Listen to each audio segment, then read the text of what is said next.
Hi, guys. Welcome to another episode of Informally God. Today, I would like to make a quick note about human love versus God's love. And I want to make a note because this is pretty much the foundation of everything, the foundation of forgiving your parents, the foundation of everything. Um, Recognizing that there is a very big difference between you and God.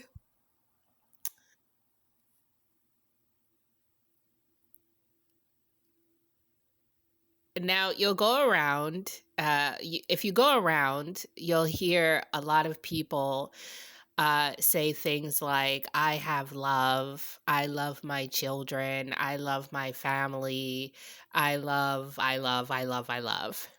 And a lot of the times, people have an egotistical uh, orientation about that love, which it lets you know that the love is fake. Um, a lot of the time, because there's this kind of, haughty attitude about it. Of course I love hard, and I love, more than her, and I love more than him. And, I'm so great because my love is so great. And that's pretty evil. There is a difference between whatever you're feeling on the inside, projected onto other human beings. There's a difference between that and the kind of love of God. And like I said, this is the foundation of everything, because in realizing this, you're really realizing the fact that you're not God, and that other people, including your parents, are not God, especially your parents. This is kind of, watching Jesse Lee Peterson, I see that this is sometimes a really big block. For people forgiving their parents. And it's a big block because most of the time people don't want to admit that their parents are not God. They don't want to admit that their parents did a wrong thing, or made a mistake. And when you don't want to admit that, and you can't see that, then what you're doing is you're placing another human being on the same level that you place God. You're placing your parents on the same level that you place God. You're pretty much saying, this person did everything correctly, as God would have done. And, therefore, there is no need to forgive because they were perfect. And in very rare cases, especially with the state of the world today, you're not really going to come across perfection in human beings. I believe that it exists. I believe that it can be attained because I believe in God, who is perfect and who wants you to be perfect as He is perfect, because that's just how wonderful He is. How wonderful to have a parent who wants you to be like Him, and He is God. That's crazy. Human beings will tell you all kinds of things that if you're not awake, they will, this, insanity that human beings say will make sense to you. This idea that, love is blind, when love is not blind. It's very clear. Love is, the kind of love that you get from human beings makes you blind, but the love that you get from God makes you see very clearly. Human beings will tell you things like, love hurts. And no, it doesn't. Real, true love does not hurt. The kind of love that God gives to you does not hurt. The kind of love that Satan gives to you hurts. It's deceptive. It says one thing out of one side of its mouth and then does another thing on the other side of its mouth. Human love is deceptive. It's lying. It's like I said, it's of a divisive nature. It's on one side like this and on the other side like this. There's no real wholeness to it. There's no real realness in it. It's a fake love. It changes depending upon circumstances. It changes depending upon environment. A lot of the time, human love is very self-serving. I love you because of how it makes me look. It's glorifying myself in some way, shape, or form. It's my love makes me want to control you and tell you what to do with your life. These things are not really love. It's the deceptive nature of the devil, who tells you one thing, but it's really something else altogether. You're telling me that you love me, but it feels not like love at all. It feels horrible, actually. So, like I said, I wanted to make a quick distinction between, God's love and human love. I myself personally am tired of human love. I'm tired of it. I've been tired of it since I was like 8 years old. It's not fulfilling. It's not something that I aspire to, because I don't look at other human beings as the source of my love. There's something wrong with that, especially if you say that you believe in God. Now, this doesn't mean, of course, that we don't form relationships and, we don't, have, close relationships with people. It just means that, we're very clear about our source, where we came from.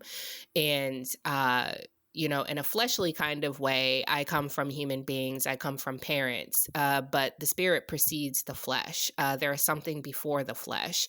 There's something that animates the flesh, and that's the spirit. That's my father. That's my real source of creation that I plug into and that I need to plug into to get a real sense of discernment, to get a real sense of true love, of how to orient myself, first and foremost to my father, so that I can be properly oriented to other people in the world.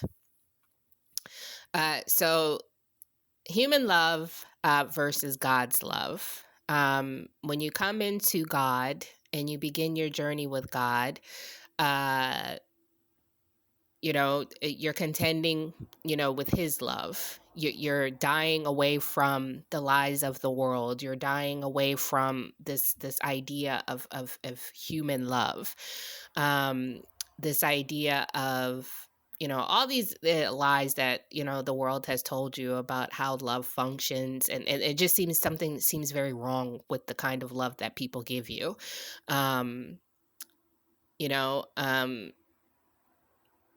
And there is, like I said, there's a difference. There is no human being on the face of this earth that can love me the way that God loves me. Unless, that human being is plugged into that source of God. There is no human being on the face of this earth that can give me what God gives me. There is no, human being on the face of this earth that can provide for me what God provides for me. Only God could give me his love because it only comes from him. Like I said, human beings, they have, I don't know what it is. It's they have quote unquote love, but it's a fallen kind of love.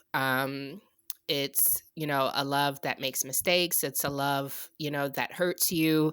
It's a love that disappoints you. It's a love that is really about the nature of that human being and not really about you. And that human being faultful and having faults, and therefore their output will be faultful, which is okay, because, when we don't make other human beings our source of love, we give people the freedom to make mistakes, and not to say that we love them and then try to control them and castigate them and then make them feel like crap, because, this is just where they happen to be in their personal journey.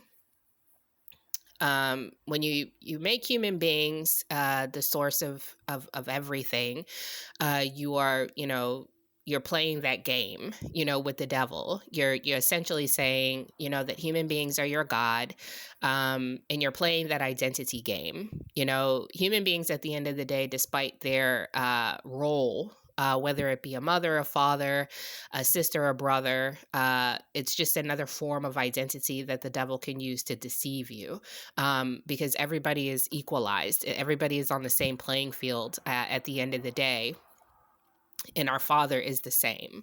Um, we I don't create children, by myself. I create children, because God has laid the framework and the foundation for me to be able to be a vessel through which life happens. I am not the creator of that life. God has given me the ability to have a kind of love, that gives other people an example, to find that love that only resides with him, pointing, other human beings back to that source from which they came. Um, God's love is not human love. And like I said, you begin your journey, and there will have to, you're gonna have to like really kind of come to an understanding of that distinction. Um, Continuing to look toward, cigarettes, money, alcohol, other people, these are all false gods. These do not provide you with, a wholeness, the wholeness from which you came. They are, temporal identities that just make you feel angry and empty half of the time. They make you feel up, they make you feel down, they make you feel up, they make you feel down. And this is not the nature of God. God's love never changes. No matter, what situation that you find yourself in, you are the same. You can be, living in a tent, you are the same. You could be living in a mansion, you are the same. You could be living, because that love doesn't change. It's fixed. And it's eternal. It's not dependent upon the falseness of environment or the falseness of what surrounds. It's solid. And it's eternal. It never changes. It forgives. It doesn't necessarily tolerate, but it forgives. And when you begin your journey with God, you must be willing to be conformed to that nature of your Father. Your Father is a forgiver, and therefore you shall be a forgiver. Your Father is a lover and a discerner, and therefore you shall be a lover and a discerner. You shall be conformed to that nature, and you should be have a willingness to understand this, that the purpose of our Father is to be conformed to that nature of true love. And why it's so painful is because we don't have any. We claim we do, and then we just turn right back around and then just make a mess of everything and make a mess of another human being. We claim that we do, but that ego needs to be surrendered as well. To say that you love and that you have true love is really the work of the devil, and it's really kind of a declaration that you are on the same level of God, and human beings are not on the same level of God. um, they make mistakes. They have made mistakes with you. Doesn't mean that they can't be forgiven. But we should always, no matter, emotions are emotions at the end of the day. And we should never allow them to deceive us, into, ever losing track of the truth. We can, still, have a proper, keep the truth where it is.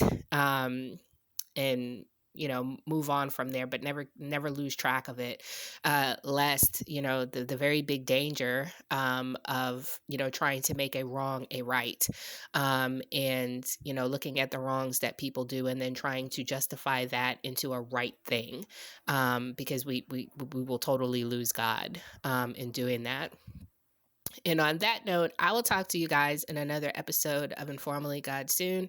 Thanks for listening. Bye bye.